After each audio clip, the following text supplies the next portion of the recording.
Riyadus Saliheen.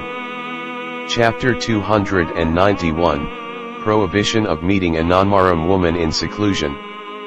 Allah, the Exalted, says, "And when you believers ask his wives for something, ask them from behind a barrier." Quran chapter 33 verse 53.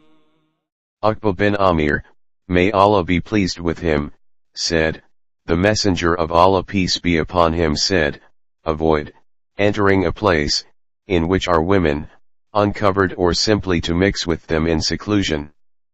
A man from the Ansar said, "Tell me about the brother of a woman's husband." He replied, "The brother of a woman's husband is death."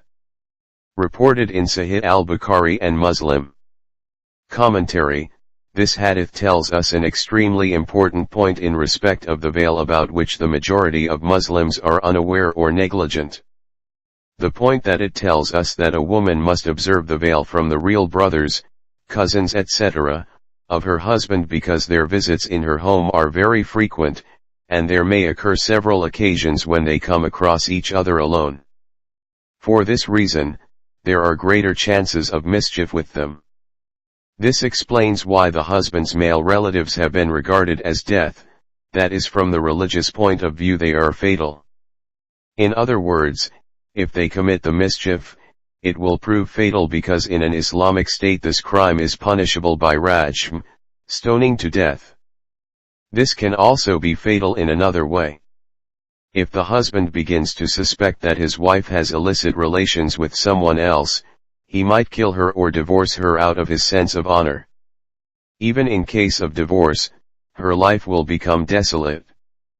Another meaning of it can be that one should be as much afraid of meeting such women in seclusion with whom any kind of contact is not permissible as one is afraid of death.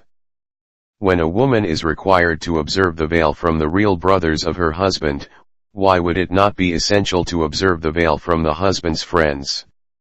Slackness in this matter is also very common nowadays.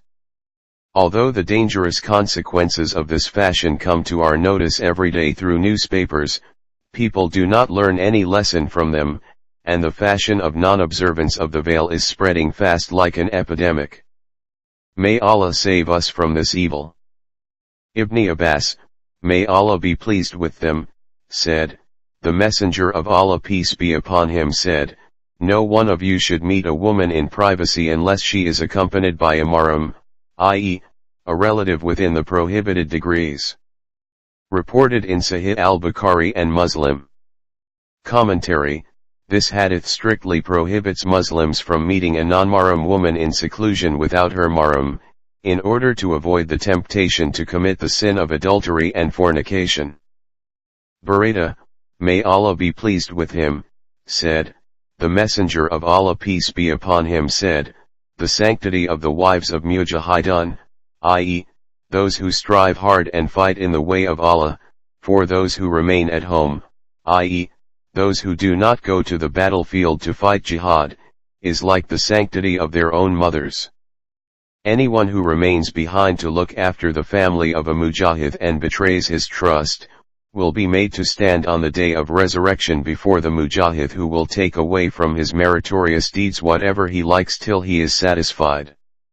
The Messenger of Allah peace be upon him turned toward us and said, "Now, what do you think, i.e., will he leave anything with him?" Reported in Sahih Muslim. Commentary: the protection and supervision of the families of those mujahidun who go to jihad, is an act of high merit, and if someone violates the trust reposed in him, he will be committing a grave sin indeed.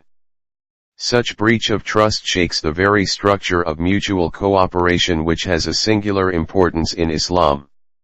This hadith considers the act of those who violate the mujahidun's trust by molesting their wives in any way, taking advantage of their absence, as a very grave sin, because mujahidun defend the faith and strive hard to raise the flag of Islam high. Those who commit such a grave sin will be deprived of their virtuous deeds on the day of judgment.